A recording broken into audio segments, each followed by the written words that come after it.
never made it, but I know what it takes. I'm motivated by a mix of emotion. Got my statement, and I'm reading it slow so I can understand it fully. Appreciate my standing, go out of this world and right on time. Oh, never in my life have I seen the sky light up like this.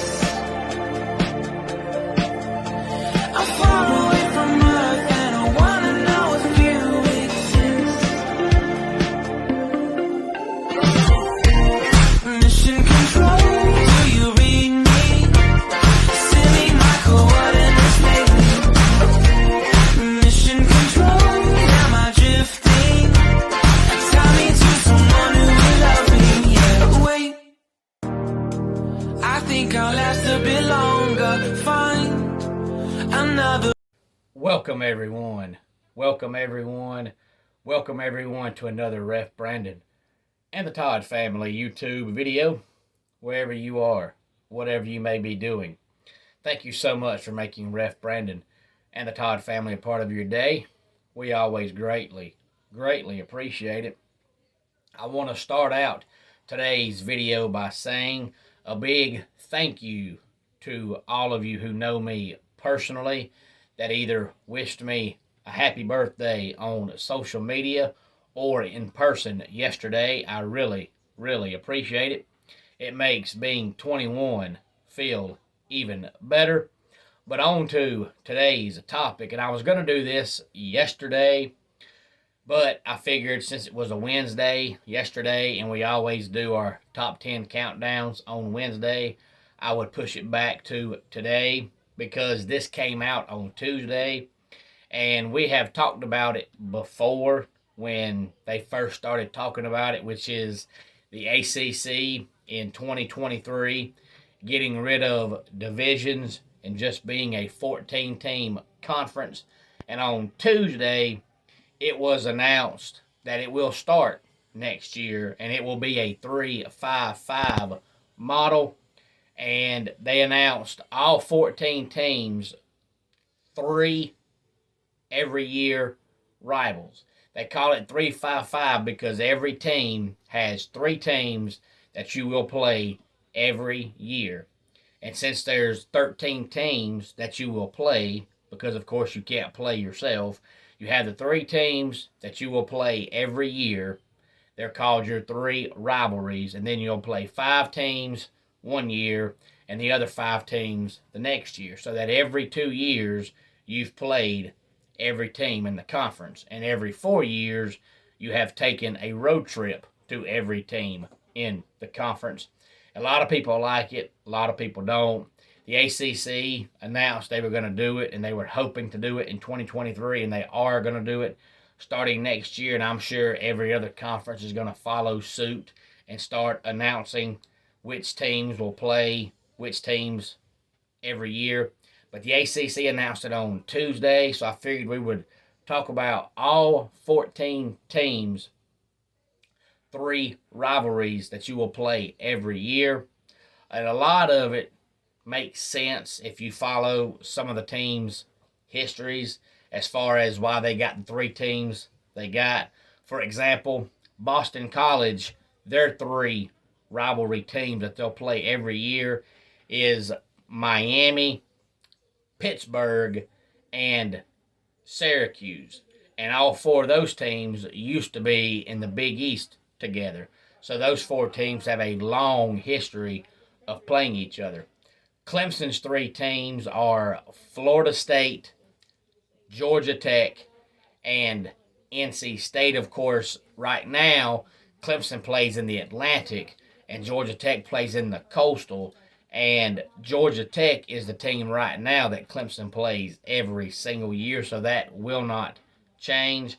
And then you look at Duke, and their 3 rivalries will be North Carolina, NC State, and Wake Forest. And of course, in college basketball, they call that Tobacco Road. So they're going to play the 3 teams that go along with Duke in Tobacco Road in college basketball.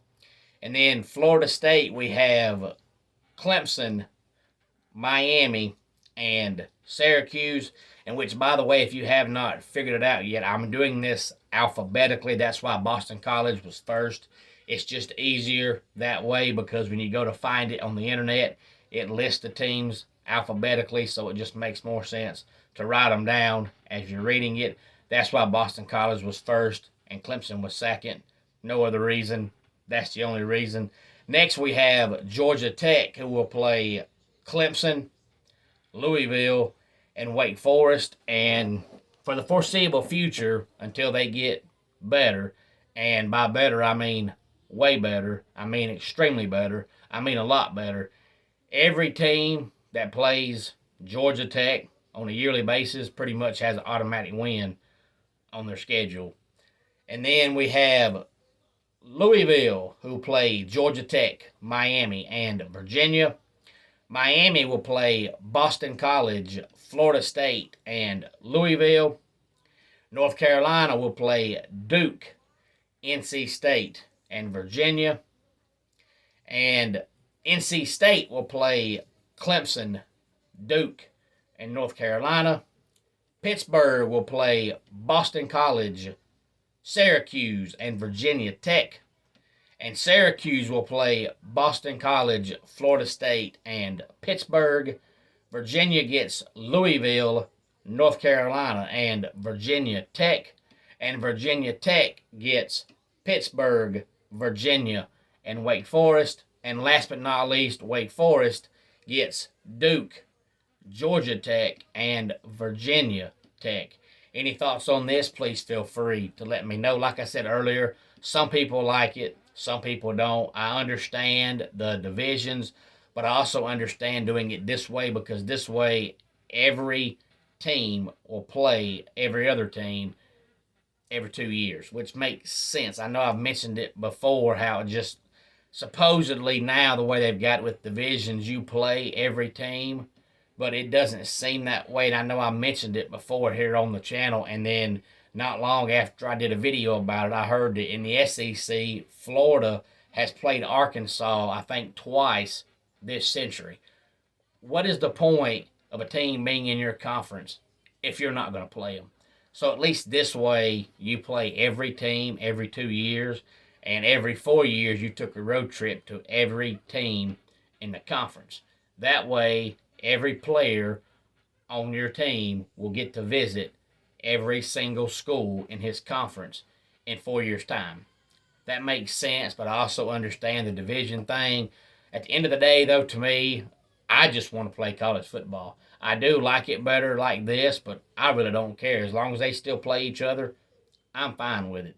But if you look on the surface, from the surface, I mean, a lot can change, but on the surface, Florida State looks like they have the toughest draw because not only are they playing Clemson every year, who's going to be a top 5, top 10 team for years to come, but if Miami can ever get back to where Miami's supposed to be, it won't be this year, but maybe in 3 or 4 years, and they can be a top 10 team. Florida State's playing Clemson and Miami every year, so you're playing 2 top 5 or 2 top 10 teams every single year. So on the surface, it looks like they have the toughest draw as far as the 3 schools they'll play every year. And then Wake Forest looks like they have the easiest draw because we know Duke, well, Duke is Duke. And as I said earlier, Georgia Tech is going to suck for at least the next 3 or 4 years. Even if Jeff Collins does get fired after this year, whoever takes over has a long way to go. So let's not pretend like if Jeff Collins gets fired, Georgia Tech's going to be an 8-win team next year. That's not happening. So Georgia Tech's going to be awful for at least 3 or 4 years. And you can't really say a whole lot with Virginia Tech because they've got a first-time head coach. It may work out. It may not. But on the surface, even if Va Tech does get better, you're playing Duke every year and Georgia Tech every year. And most years, that's going to be 2 automatic wins for Wake Forest. So on the surface, it looks like Florida State has the toughest draw, and it looks like Wake Forest has the easiest draw, but that's only because most people are assuming that Miami, under Mario Cristobal, will become a top 10 team in about 3 years. We'll find out. I don't know. And I think about everybody knows that as long as Wake Forest has Dave Clawson, they're going to be a 8 or 9 win team on a consistent basis. They're never going to win a national championship. But at the same time, they're also not going to be a 3-win football team. They're going to be an 8 or 9 win team every year as long as Dave Clawson is their coach. So when you're an 8 or 9 win team and you play Duke every year and Georgia Tech every year, that's pretty much 2 automatic wins on your schedule. Again, any thoughts on this, please feel free to let me know. Let's go ahead and get our dad joke of the day in here. Why couldn't the sailor play cards? Because the captain was standing on the deck. And that wraps it up for today's Ref Brandon and the Todd Family YouTube video. Until next time, it's Ref Brandon saying, just like in pro wrestling, life can be over by the count of 3. Tell your friends and family how much you love them.